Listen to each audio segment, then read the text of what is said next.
Voilà, très bien. Hugues. Hugues. Hugues. Quand vous dites Hugues, vous répondez quoi? Hugues. Hugues. Là, je recommence. Hugues. Hugues. Un peu plus fort quand même. Hugues. Hugues.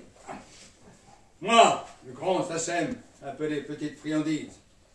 Que l'on surnomme aussi le grand Sachem de Petite Friandise. Je vais vous conter la grande aventure de mon père. Je vais même vous la conter une seule et bonne fois, car comme on dit chez nous, Indien, vaut mieux que de tu l'auras. De toute façon, je ne suis pas payé pour la compter une seconde fois. Un sioux est un sioux. Mon frère jumeau s'appelle Double Petite Friandise, ou Bonus Plus. Vous remarquerez toujours la différence avec mon frère. Il aurait commencé par dire Hugues, Hugues. Pourquoi? Quoi? Parce qu'il est bègue. Mais tournons la page. Ici commence l'histoire. Hugues! Hugues! Hugues! Mon père était un grand arracheur de dents. Il était très petit et droit. On le surnommait le nain plan. Il savait magnifiquement extraire les dents, mais un peu trop peut-être. On nous appela très vite la tribu des édentés. Dès qu'on le voyait arriver, on savait qu'il était sur le dentier de la guerre. Il savait agir avant que le dernier des Mohicans. Il était célèbre jusqu'au cœur de la capitale du Mexique, qui s'appelle la capitale du Mexique. Mexico. Mexico. Près de ma mère, il aimait se perdre dans la contemplation de son gosier ouvert. Il adorait visiter la glotte de la squaw. Il n'était pas seul à lui ouvrir, car comme beaucoup d'hommes, il était polyglotte. Ma mère s'en plaignait, disait d'un ton caverneux, il est trop glotte. Mon père aurait pu plomber la rencontre avec ma mère, et vous n'auriez pas ici devant vous un grand Sachem de Petite Friandise. Ce serait dommage. Si vous étiez sympa, vous pourriez reprendre après moi, ce serait dommage. Au lieu de bouffer la pizza, là, ce serait dommage. Ce serait dommage. Mais lors d'un fameux tournoi de bridge, il lui offrit la couronne de sa vie. Comme le veut la coutume, son Ève le plongea dans la mare verte. Non pas pour se marrer, mais pour qu'il devienne son père Adam. Avec un grand héron pour surveiller la colline, car il faut toujours qu'un oiseau colle guette. Et donne signal, gypse, gypse, gypse, sans sourdine. Mon père savait tout faire. Ma mère me le disait souvent, ton père, il manie tout. Il était humble et niait qu'il était adroit, car l'homme dans l'Oklahoma nie tout. Sa vue baissa prématurément. Il confondait tout. On finissait par lui crier « T'es miro, quoi !» Il ne pouvait même plus profiter de son feuilleton préféré, l'inspecteur Navarros. Sa faim fut pitoyable. On le vit lécher les aliments directement dans la gamelle des chiens et fut alors surnommé le cas allumé de la paix. Chienne de vie. Maintenant, pardonnez-moi, mais j'ai envie de faire tipi.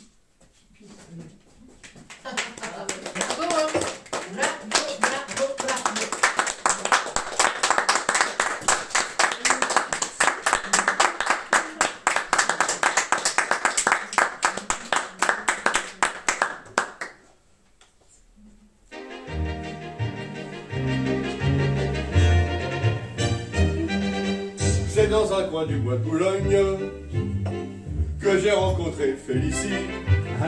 Elle arrivait de la Bourgogne, et moi j'arrivais en taxi.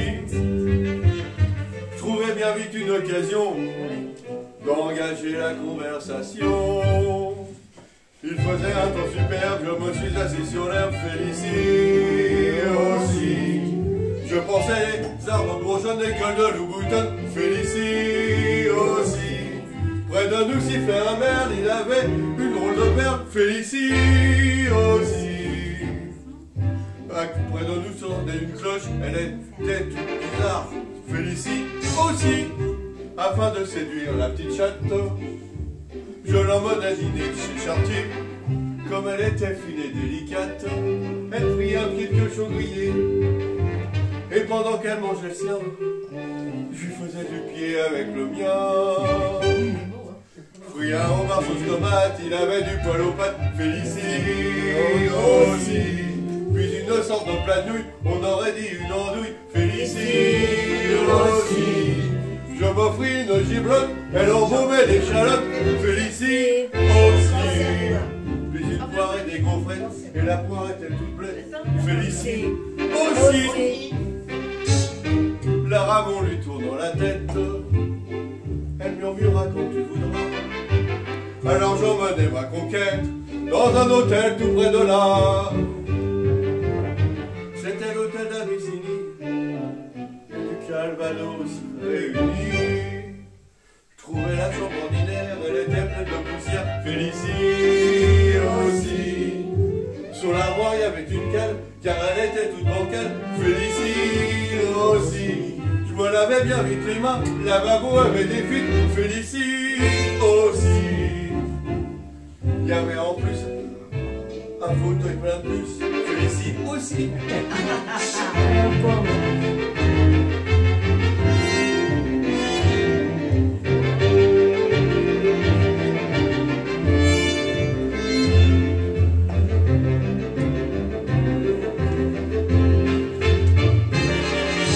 Et les draps de toile au bol chatouillaient mes guiboles. Félicie aussi.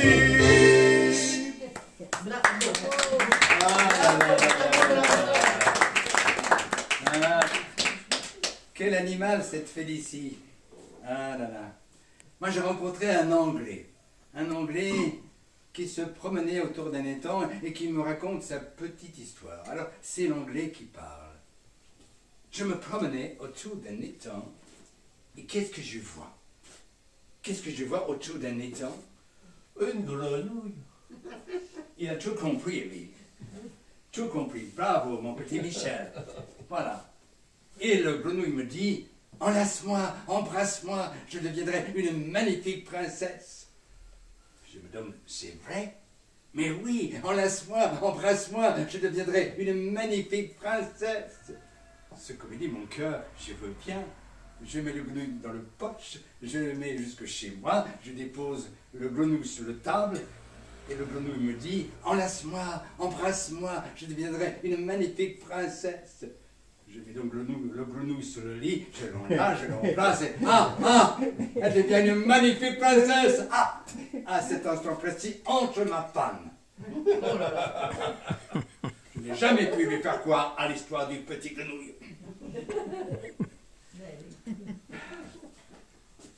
C'est la nature. La grenouille, les oiseaux, leur beau plumage, les plumes. Une plume n'a rien d'extraordinaire si je ne l'avais découverte sur mon épaule. Le plus étrange est la sensation de vêteuse tout autour. Ma peau produisait du duvet.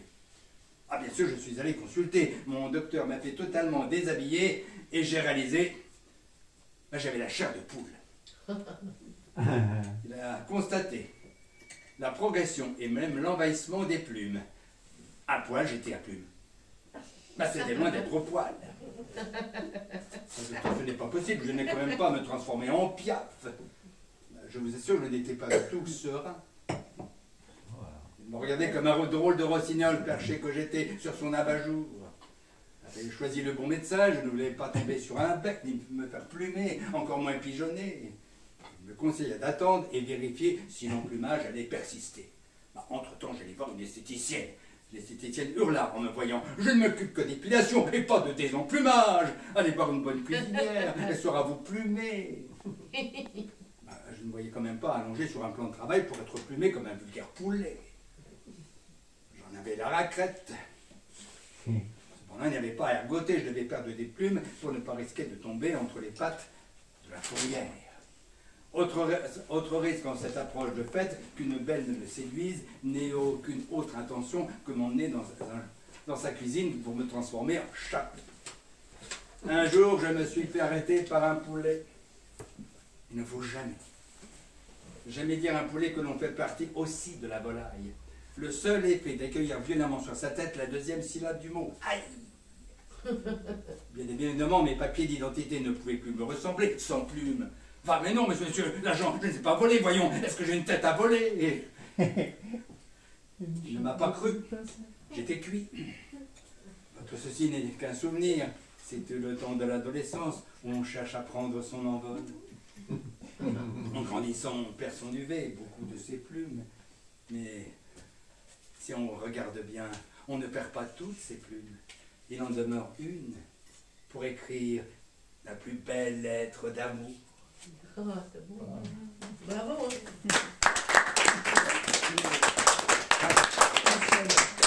J'aurais pu croire à l'incident de ma puberté oubliée. Non, pas tout de suite. Non, non. Mais lorsque j'ai rencontré ma femme, elle m'a ouvert en grand ses ailes. Aussitôt, les miennes ont repoussé avec des plumes bleues, couleur de l'azur, couleur de ses yeux.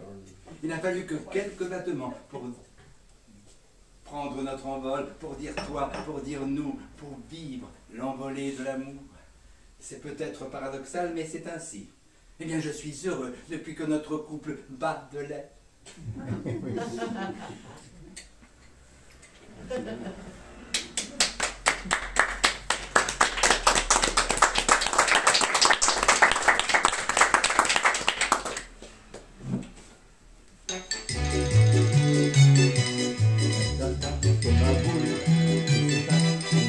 T'es toute nue sur ton poule, y'a la rue qui est ma boule, joli môme.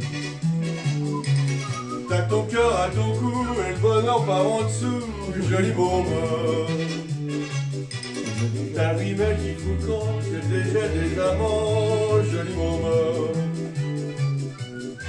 Ta prairie ça sent bon, faisant don aux amis, joli môme. T'es qu'une fleur de printemps qui soude l'heure du temps. T'es qu'une rose éclatée que l'on pose à côté, joli môme. T'es qu'un brin de soleil au chagrin du réveil. T'es qu'une lampe qu'on éteint comme une lampe au matin, joli môme. Tes baisers sont pointus comme des accents aigus, joli môme. Tes petits seins sont du jour, à la coque et à l'amour, joli môme. Ta barrière de foufou, faut se la faire mais que c'est doux, joli môme. Ta violette et le violon, ton violente et c'est bon, joli môme.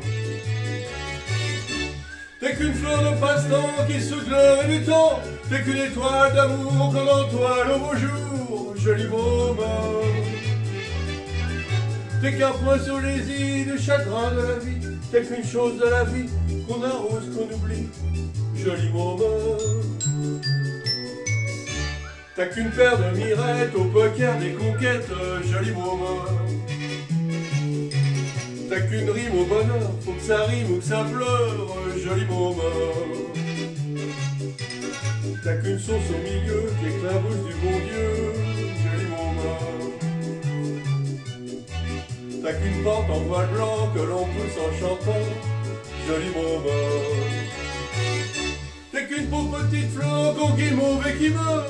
T'es qu'une femme à repasser quand son âme est froissée, joli môme. T'es qu'une feuille de l'automne qu'on efface monotone. T'es qu'une joie en aller, viens chez moi la retrouver, joli môme. T'es toute nue sous ton poule, y'a la rue qu'elle ma boule, joli môme.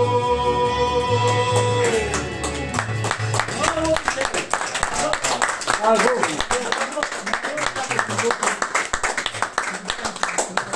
Une bien jolie môme, c'est ce qu'Arthur Rimbaud a rencontré dans une première soirée. Et voilà ce qu'ils nous ont dit de cette soirée.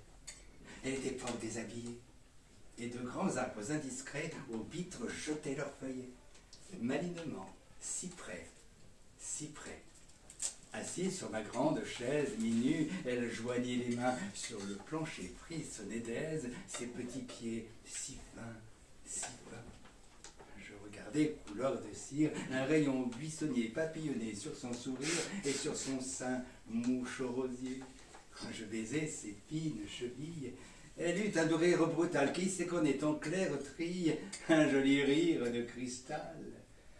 Les petits pieds sous la chemise se sauvèrent. Veux-tu en finir? La première audace permise, le rire feignait de punir. Pauvré, palpitant sous ma lèvre, je baisai doucement ses yeux. Elle jeta sa tête mièvre en arrière. Oh, c'est encore mieux, monsieur, j'ai 2 mots à te dire. Je lui jetai le reste au sein, dans un baiser qui la fit rire. D'un beau rire qui voulait bien. Elle était fort déshabillée, et de grands arbres indiscrets, aux vitres jetaient leurs feuillets. Malinement, si près, si près. Et lorsqu'on est un homme, comment éviter de se poser l'incontournable question, l'inévitable question, en les regardant toutes?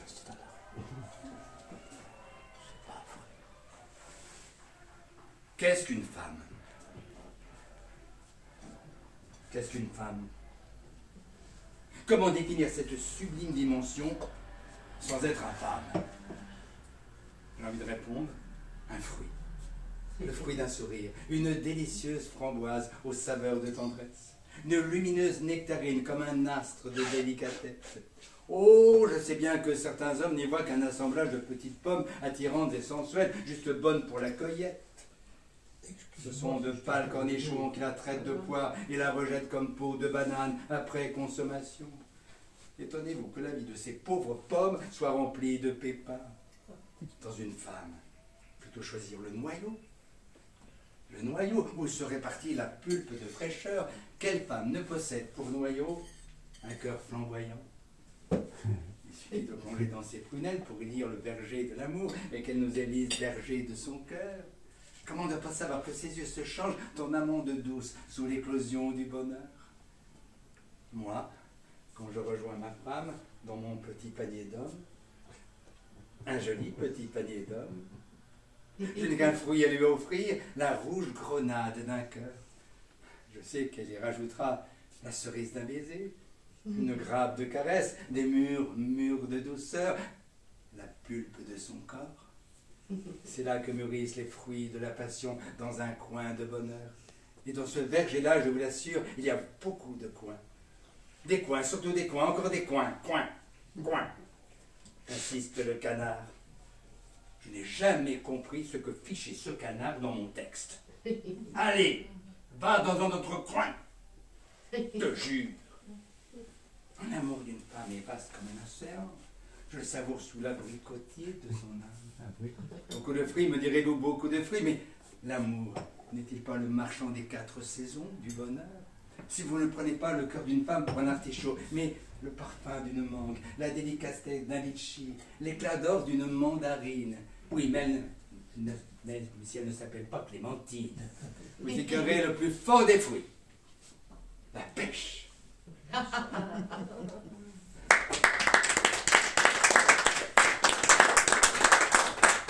Vous chantez une chanson d'Arnaud, parce qu'il y en a peut-être qui ne connaissent pas, c'est pour ça que je dis le texte, je dis l'auteur.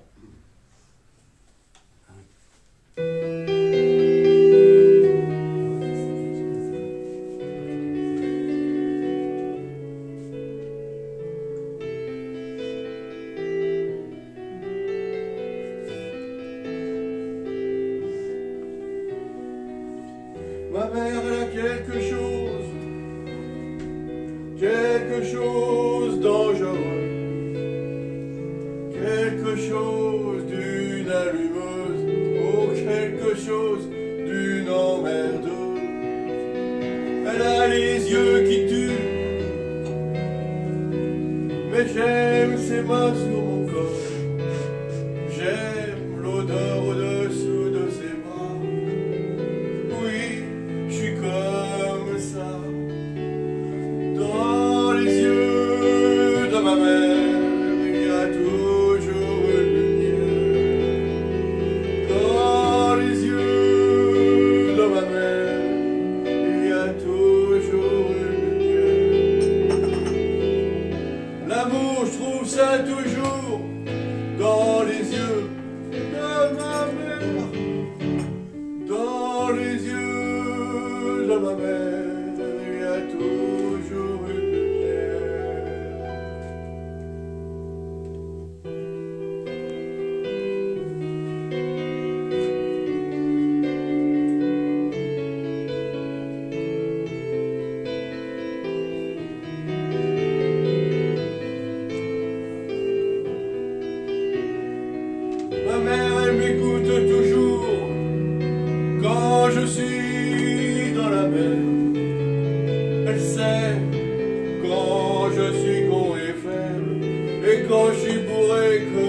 balai. C'est elle qui sait que mes pieds puent, c'est elle qui sait comment je suis nu. Mais quand je suis malade, elle est la reine du suppositoire. Dans les yeux de ma mère, il y a toujours une lumière. Dans les yeux de ma mère, il y a toujours une lumière. L'amour, je trouve ça toujours dans les yeux de ma mère. Dans les yeux de ma mère, il y a toujours une lumière.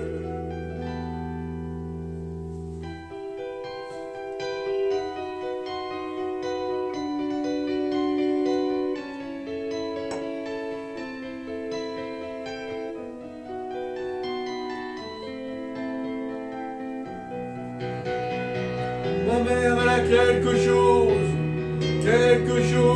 dangereuse, quelque chose d'une allumeuse, oh, quelque chose d'une emmerdeuse. Dans les yeux de ma mère, il y a toujours une lumière. Dans les yeux de ma mère, il y a toujours une lumière. Dans les yeux de ma mère, il y a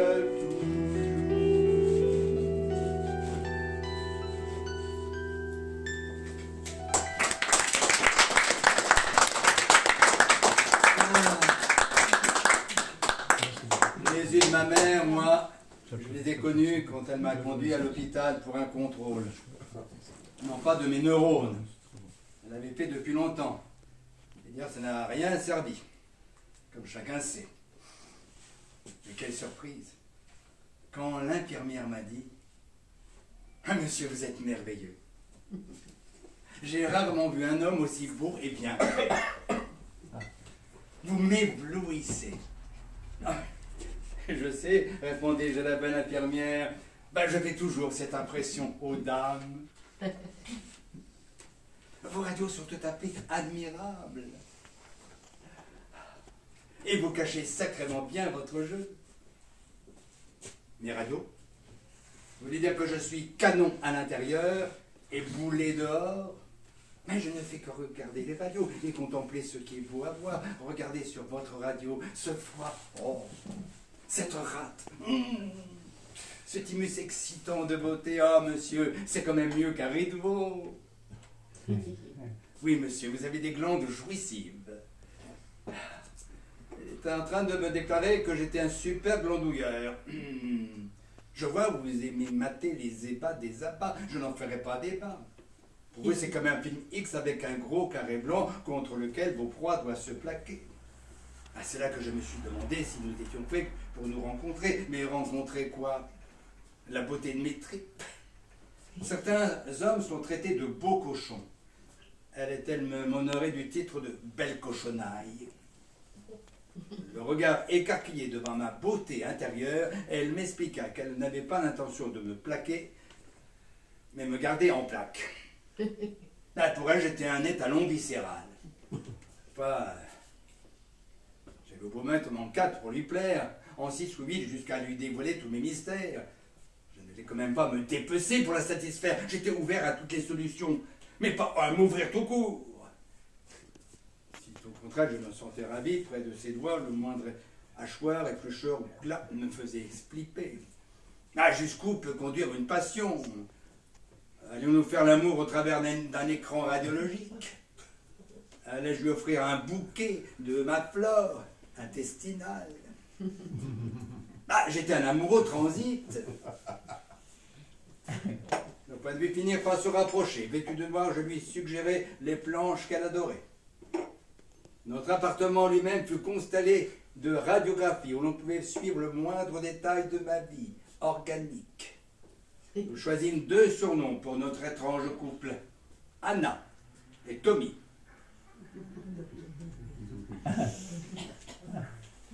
Ah, mais je crois que Je voudrais quelque chose. Hier, oui. Ah, là, voilà, voilà. Un bon verre, un bon verre, un bon verre. Voilà, voilà. Ah, merci. Voilà, voilà. Voilà, voilà, voilà. Ah oui. Garçon. Ah oui. Oui, oui, oui, Il y a oui. une mouche dans mon verre. Si je te prends comme ça. Ah oui, c'est vrai. T'en as toi. Bah, vous le changez pas. Je t'en donne. Elle est toute petite. Elle ne va pas en boire beaucoup. Oh. Savez-vous que j'ai tué 5 mouches, Ah. 3 mâles et 2 femelles. Ah. Et alors, les mâles, quand vous les avez retrouvés? Ah bah les mâles, sur une canette de bière, Oui, c'est bien. Et les femelles, alors? sur un miroir. C'est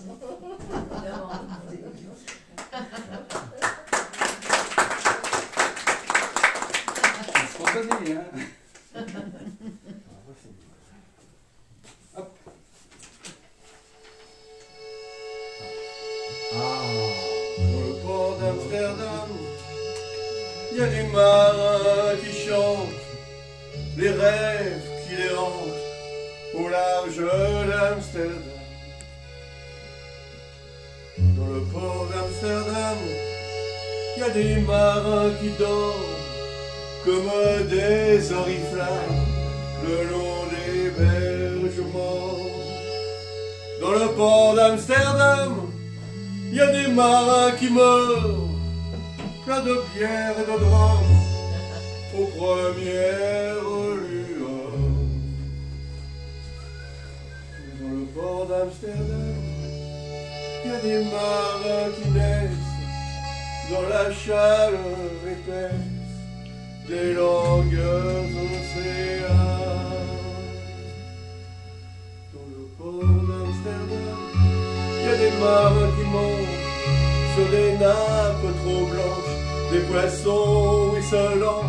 Ils vous montrent des dents à croquer la fortune, à décroisser la lune, à bouffer des haubans.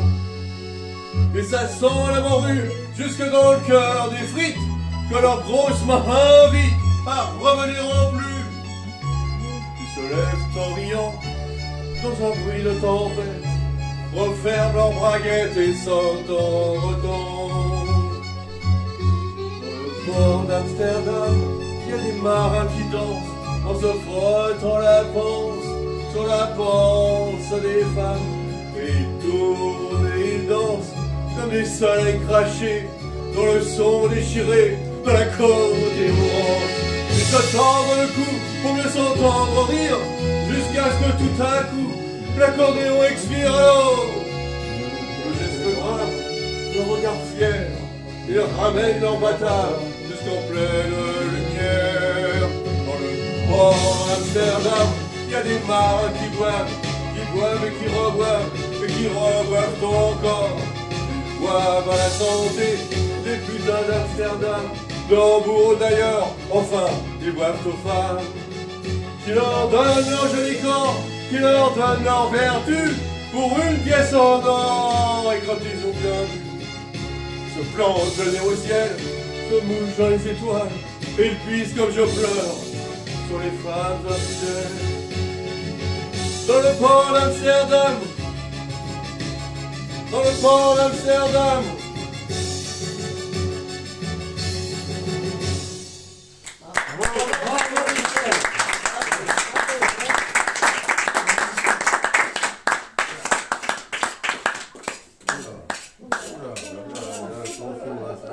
Mais ça charge.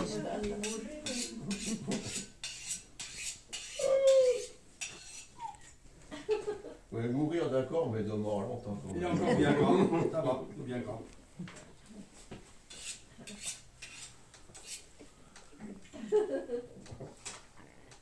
Non, ça vaut pas le coup.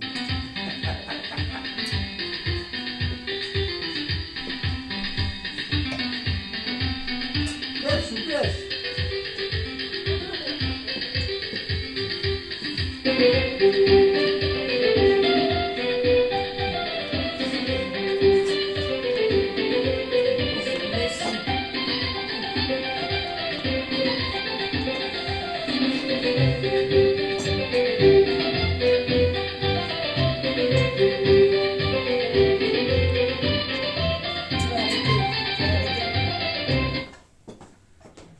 Ah oui, à Amsterdam, j'étais cuisinier.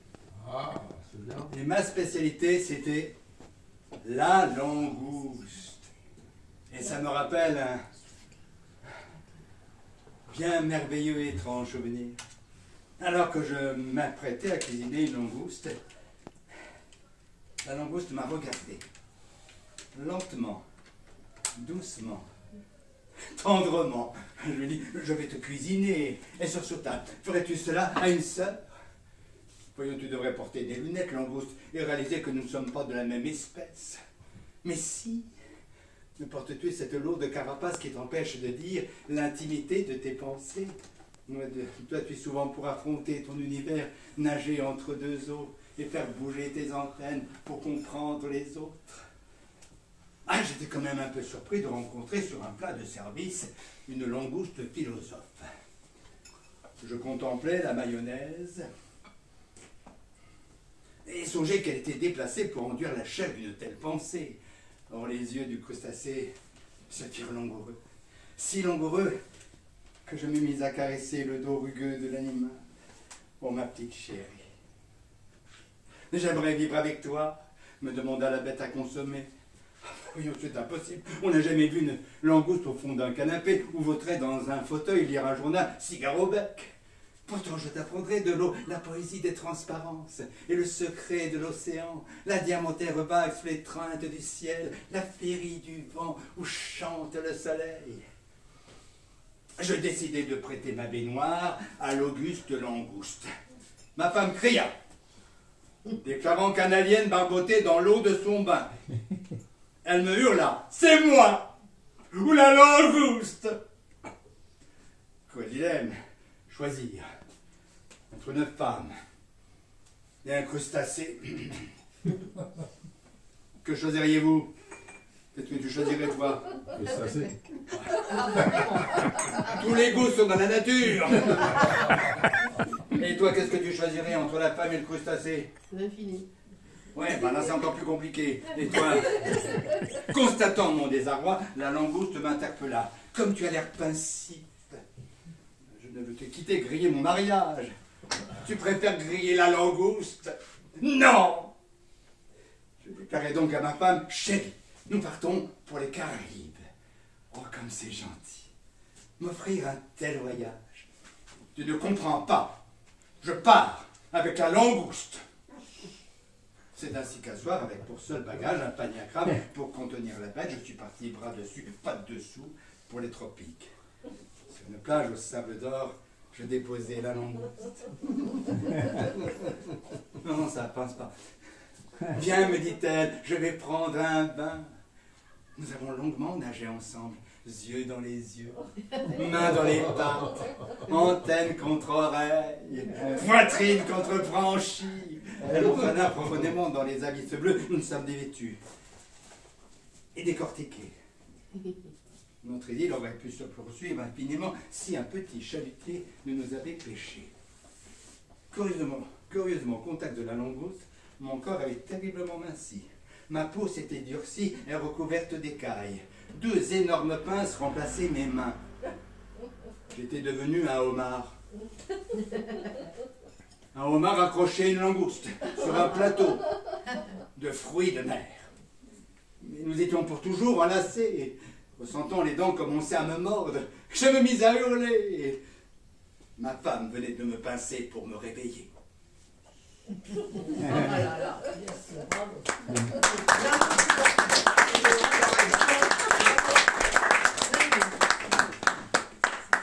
Et puis on sait ça a commencé. Puis moi après je chante. Il y a la chanson. Parce que tu sais, il y a un grand truc qui est connu.